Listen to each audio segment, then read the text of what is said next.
Então, boa noite a todos. Então, esse livrinho, Jesus no Lar, ele é psicografado pelo Chico.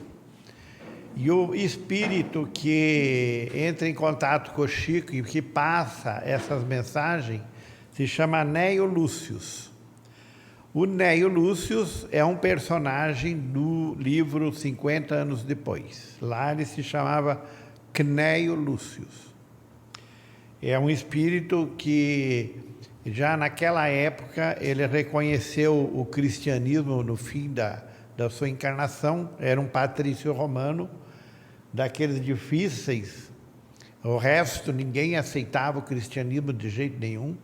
Tinha a Célia, que era uma neta dele, que era o espírito mais evoluído ali. Que é importante que quem não leu esse livro ainda, que ele é naquela sequência de há 2000 anos atrás, há 2000 anos, e depois é 50 anos depois. Então é nos 50 anos depois que tem a Célia, que aí vocês vão ver o que é uma pessoa que realmente renuncia. Ela é muito parecida com aquela personagem do livro Renúncia, depois, que é um dos últimos da série. Depois de 50 anos depois tem Ave Cristo e depois Renúncia. Então, o Neio Lúcius vai contar para nós porque o Humberto de Campos é outro que sempre relata coisas daquela época. Então, isso aí, a própria espiritualidade nos revela que é possível, não seria regredir, mas seria pesquisar em épocas remotas o que acontecia. Muitos dizem que estaria tudo registrado no éter cósmico. Mas isso aí, pelo que a gente vê, são espíritos de um certo já nível de entendimento que conseguem. Então, provavelmente, o Humberto de Campos e o Neio Lúcius tiveram a colaboração desses espíritos para ir lá.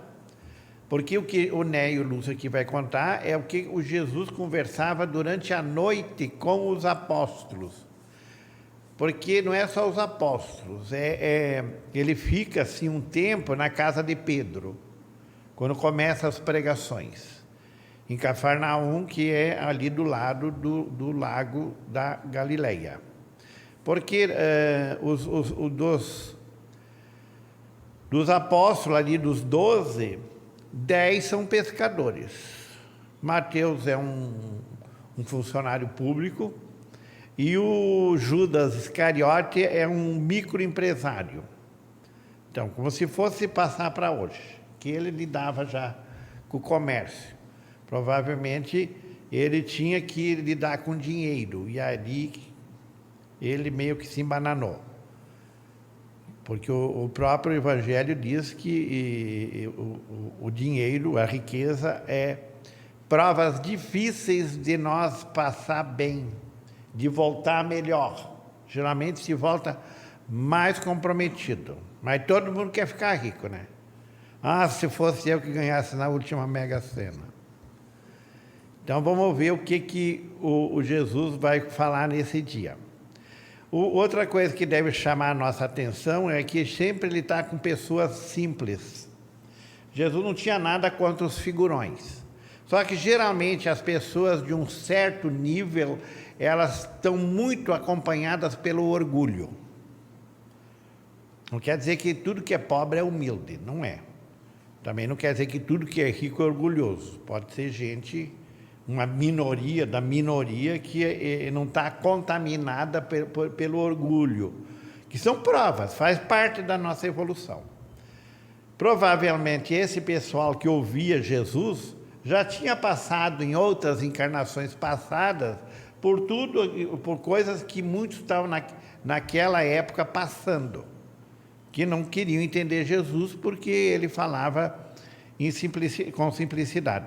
Jesus até começou a falar nas sinagogas, né, da época, mas os fariseus, os escribas, eram muito orgulhosos e eles se achavam que eles eram o dono da verdade. Então Jesus vinha com coisas novas. Eles ouviam. Tanto assim que nós devemos lembrar que com 12 anos os sacerdotes lá do templo ficaram ouvindo Jesus, aquela criança. Então, depois, lá pelos 30, ele não teve assim um bom acolhimento nos templos. E também ele mostra que a pregação pode acontecer em qualquer lugar. Ele preferiu a natureza. Então, era à beira do lago, onde é que começaram as pregações. Explicações do mestre. Em plena conversação edificante, Sara, a esposa de Benjamim, o criador de cabras, ouvindo comentários do mestre nos doces entendimentos do lar de Cafarnaum, perguntou, de olhos fascinados, pelas revelações novas. A ideia do reino de Deus em nossas vidas é realmente sublime. Todavia, como iniciar-me nela? Então, é uma senhora simples, mas que está entendendo. Temos ouvido as pregações à beira do lago e sabemos que a boa nova aconselha, acima de tudo, o amor e o perdão. Eu desejaria ser fiel a semelhantes princípios, mas sinto-me presa a velhas normas. Eu acho que tem que nos chamar a atenção essa espontaneidade dessa pessoa, que não é próprio de uma pessoa orgulhosa. O orgulhoso, ele não vai mostrar esse lado, porque ele está querendo mostrar um outro. O orgulhoso é uma pessoa convencida. Ele não é que ele esteja naquele... Porque senão ele não teria essa empáfia. Olha o Sócrates. É considerado por muitos como que depois de Jesus, ele é o espírito mais evoluído que passou pela Terra. Ele conversava com todo mundo, ele não exibia conhecimento, mas assim mesmo os sofistas se irritavam com ele, porque ele também não deixava tudo mastigado, ele fazia também as pessoas pensarem. A mesma conduta tinha Jesus. Ele não dava tudo pronto. As pessoas os apóstolos tinham que raciocinar também. E muitas coisas ele esperava o momento certo para daí colocar aquilo. Não consigo desculpar os que me ofendem. Não entendo uma vida em que troquemos nossas vantagens pelos interesses dos outros. Sou apegada a meus bens e ciumenta de tudo que aceito como sendo propriedade minha. É diferente, nós somos diferentes dessa senhora, dessa mulher? E a gente reconhece tudo isso. Aí que pode estar a diferença. Nós somos...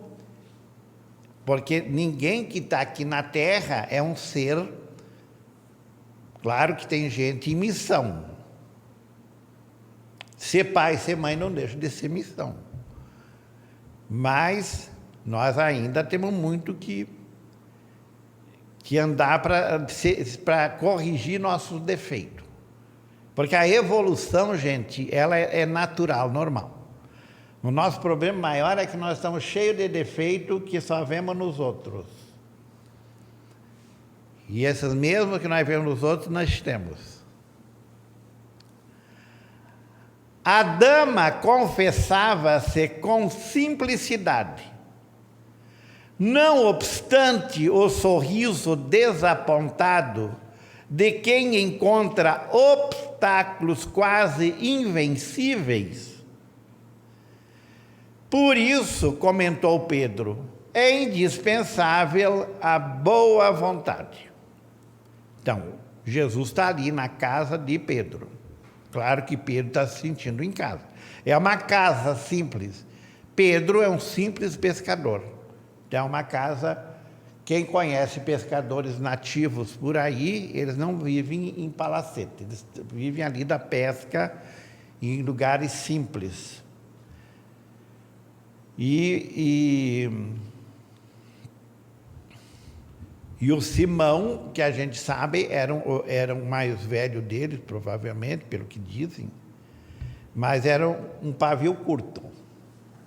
Ele era uma pessoa sincera, era uma pessoa honesta, mas era pavio curto. Então, aí que Jesus faz um bem tremendo para ele, porque ele começa a trabalhar esse lado depois que Jesus volta para a espiritualidade.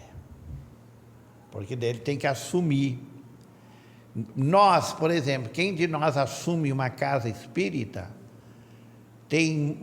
não podemos ver as coisas, vai correr tudo fácil, não vai. Porque os primeiros que tem que se corrigir somos nós, nas coisas que vão acontecendo, porque todo dia vai aparecer alguma coisa diferente. Além da convivência entre nós, ainda tem o pessoal que chega de fora e assim vai indo. Mas é uma condição que Deus dá para nós de melhorar, né? De colocar essa doutrina em prática. Porque que adianta a teoria sem a prática? Com fé em nosso Pai Celestial, aventurou a esposa de Simão, atravessaremos os tropeços mais duros. A gente então vê neles, muitas vezes, já essa fé, essa esperança na melhora. Já veem mais longe, não ficam assim patinando ali nas coisinhas. Que é uma das coisas que cada um de nós tem que pensar. Quantas vezes o problema, ele se torna problema e cada vez maior, porque a gente não sai do lugar. Patina ali, fica, remói. Quando são coisas que é para o aprendizado nosso. Em todos os presentes, transparecia ansiosa expectativa quanto ao pronunciamento do Senhor, que falou em seguida a longo silêncio. É outra coisa que chama a atenção em Jesus. Ele não está metralhando, ele está com calma sempre. Sempre é a pessoa serena, que diante das coisas que surgem, ele repensa, pensa, medita, porque ele está interessado não em exibir conhecimento. Ele está interessado em servir o próximo. Esse próximo que está ali com ele, que precisa de esclarecimento.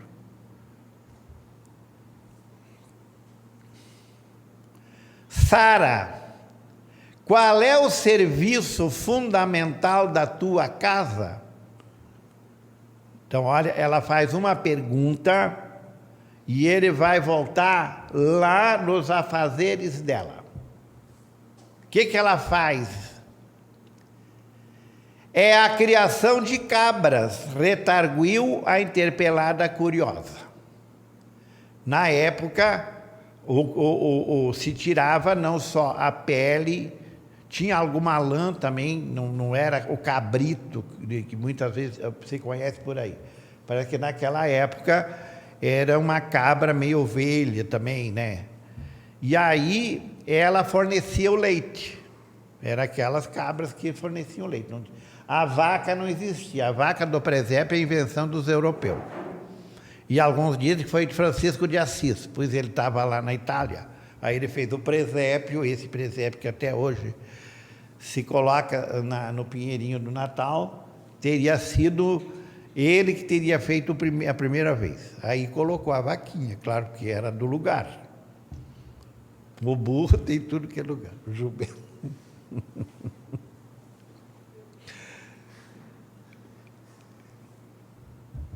Como procedes para conservar o leite inalterado e puro no benefício doméstico? Quem já tirou leite de vaca? Eu me criei nesse ambiente. Quando eu era criança, a gente pegava uma caneca, que eu me lembro, era branca assim, meio esmaltada, e a gente botava açúcar no fundo e lá ia com a mãe. Os primeiros que ela tirava era na caneca, para a gente tomar. Então, é uma coisa bem saudável. Claro que para muitos aí vão encher de coisa, né? Que deve estar cheio de bactérias, cheio de vírus, vão fazer mal. Mas naquela época não tinha, se criava nesses ambientes. Então você tinha que ter os anticorpos sempre em dia. Então, porque naquela época, e nem quando eu era criança, tinha geladeira. A primeira geladeira que eu vi, eu já era adolescente. Era a querosena, porque nem tudo que lugar tinha luz elétrica. E daí eu queria saber, mas como é que funciona? Então eu sei que atrás tinha um tipo de uma lamparina que estava sempre acesa. Depois, com a energia elétrica, então vai... Então, geladeira ninguém tinha. Quando eu era criança, não tinha, que dirá do tempo de Jesus.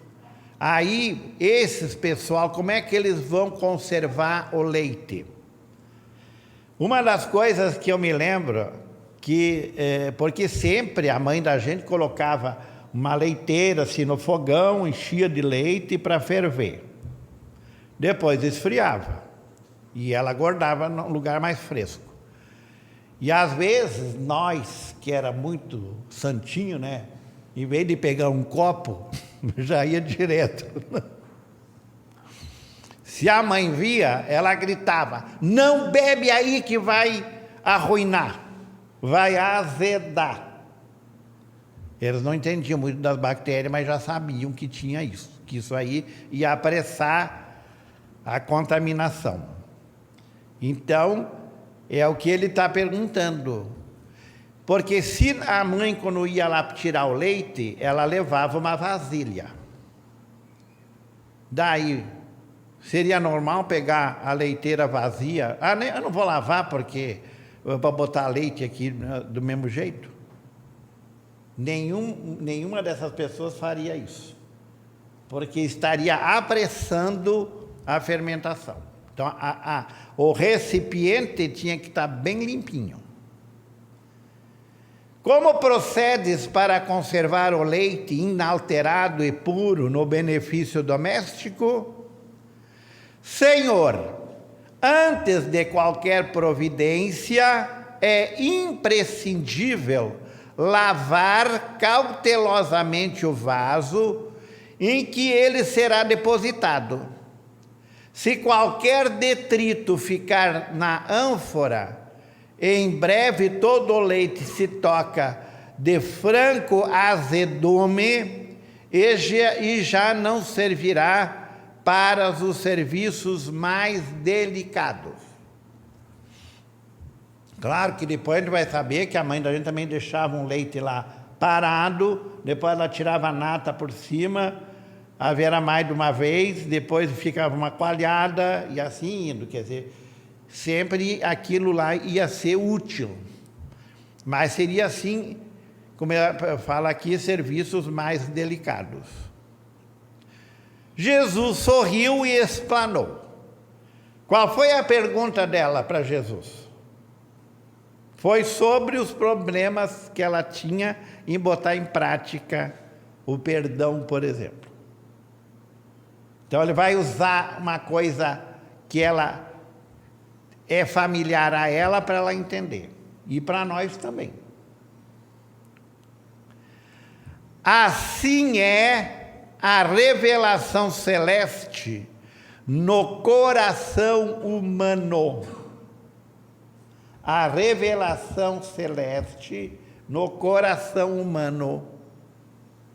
Se não purificamos o vaso da alma, o conhecimento, não obstante superior, se confunde com as sujidades do nosso íntimo, como se degenerando, reduzindo a proporção dos bens que poderíamos recolher. Como é que está nosso coração? Limpo ou está envinagrado? Porque a gente gosta de conhecimento. Nós aqui estamos interessados também. Mas olha a comparação que ele está fazendo. Já lá no Velho Testamento tinha uma lei lá dos hebreus que dizia assim: antes de fazer tua oferenda, vai te reconciliar com o inimigo. Vai fazer as pazes com o inimigo, né? Então é uma coisa, essa aí, de nós se reconciliar com as pessoas, ela é muito antes do cristianismo. Isso já está dentro do ser humano. Antes dos 10 mandamentos. Então vocês vejam que a espiritualidade nunca abandona o ser humano. Só que as coisas vão vir sempre no tempo certo. O espiritismo só viria depois dos 10 mandamentos, depois do cristianismo. Em verdade, Moisés e os profetas foram valorosos portadores de mensagens divinas, mas os descendentes do povo escolhido não purificaram suficientemente o receptáculo vivo do Espírito para recebê-las. Então, essas pessoas somos nós. Ou alguém aqui é IT? Se nós somos cria da terra, nós somos aqueles personagens, quem sabe alguns, lá do Velho Testamento, do Antigo Testamento. O que nós estávamos aprontando no tempo de Moisés? Nós era hebreu, porque existiam os outros povos também. Os hebreus, a Bíblia vai falar sobre o povo hebreu, mas tinha os Vedas. Então, tinha outras civilizações na Terra também, que tem a sua história. É por isso que os nossos contemporâneos são justos e injustos, crentes e incrédulos, bons e maus ao mesmo tempo. Nós não somos essa mistura? Ah, eu sou muito bom, mas pisa nos meus carros para tu ver. Pois é, porque a bondade nossa, ela é bem pequenininha. Ela vai até o momento. Depois, o leite puro dos esclarecimentos elevados penetra o coração como alimento novo, mas aí se mistura com a ferrugem do egoísmo velho. Maior defeito, egoísmo. Orgulho também está no mesmo nível. Egoísmo. Pode ver. Tudo que nós se queixamos do próximo está no egoísmo. E tudo que o próximo se queixa de nós está no egoísmo. Do serviço renovador da alma restará então o vinagre da incompreensão, adiando o trabalho efetivo do reino de Deus. Porque onde é que está o reino de Deus? Dentro de nós. Então, esse reino de Deus que nós viemos falando há milhares de anos, falando e ouvindo. Então, vocês vejam que a evolução, ela leva tempo.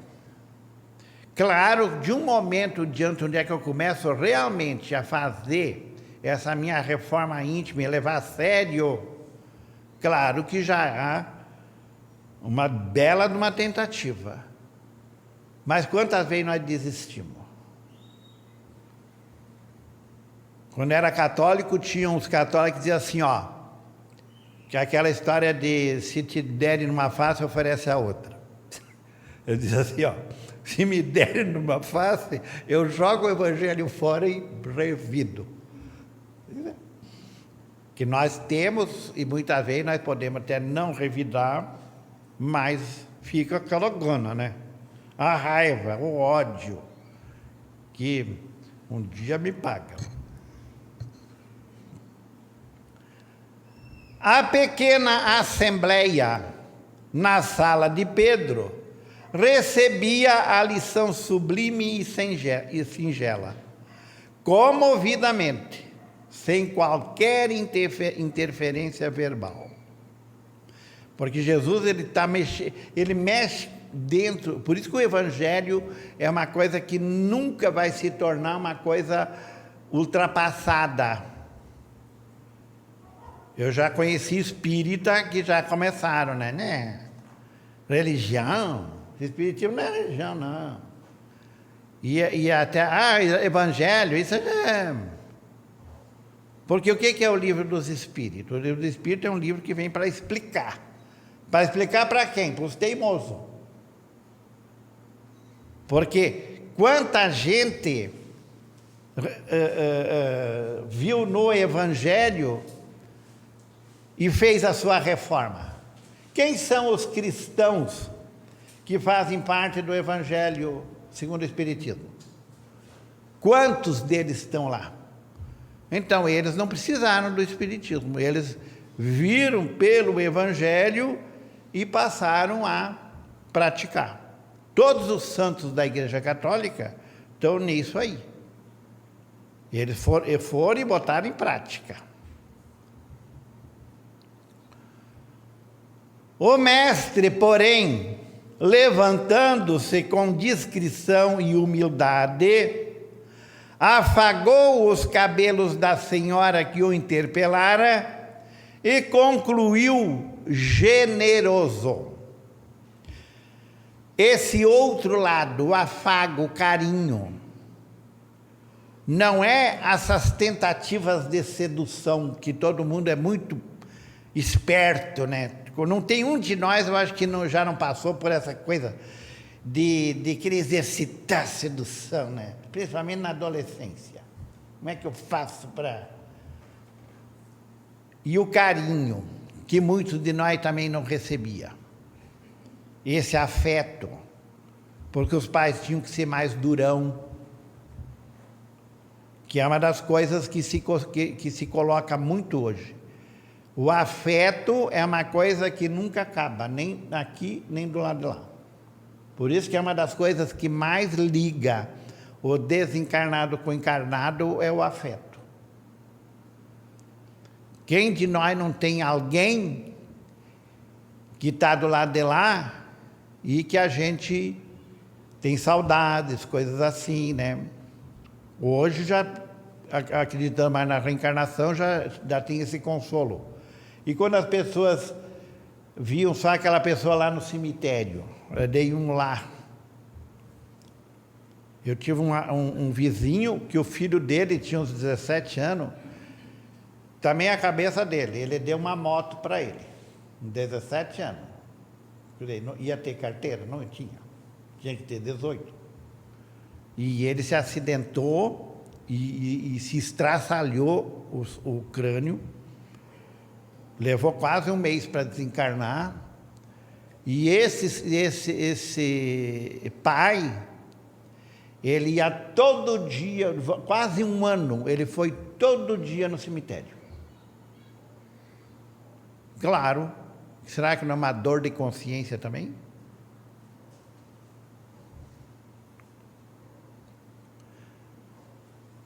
Agora vê como é que Jesus conclui. É uma frase singela, profunda e bem fácil. O orvalho. Para ver orvalho tem que levantar cedo. O orvalho num lírio alvo. Imagine essas fotos que o pessoal tira. O sol lá no fundo, a natureza ali, uma flor. E aí, muitas vezes, se não tem orvalho, eles jogam um pouquinho de água, né, para aparecer e tira uma foto.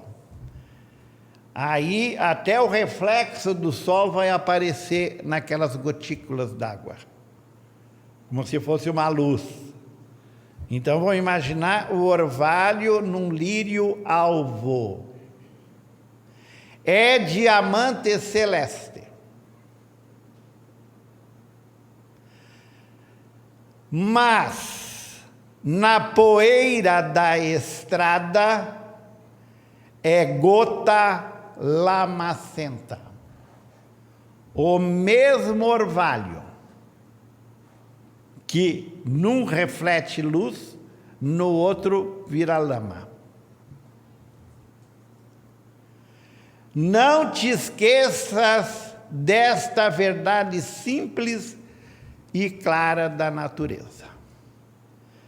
Porque se nós ainda temos toda essa dificuldade de perdoar, de acabar com os ressentimentos, com as mágoas, como é que está o nosso coração? Lamacento. Pode ser um lírio, mas está sujo. Então, olha a comparação que ele faz nós com a natureza. Porque a natureza é perfeita. Por quê? Porque não depende do homem. Deus é o Criador. E qual é o nosso respeito pela natureza? Então tá, meus irmãos. Muito obrigado, e tudo que aqui foi dito, primeiro serviu para quem falou.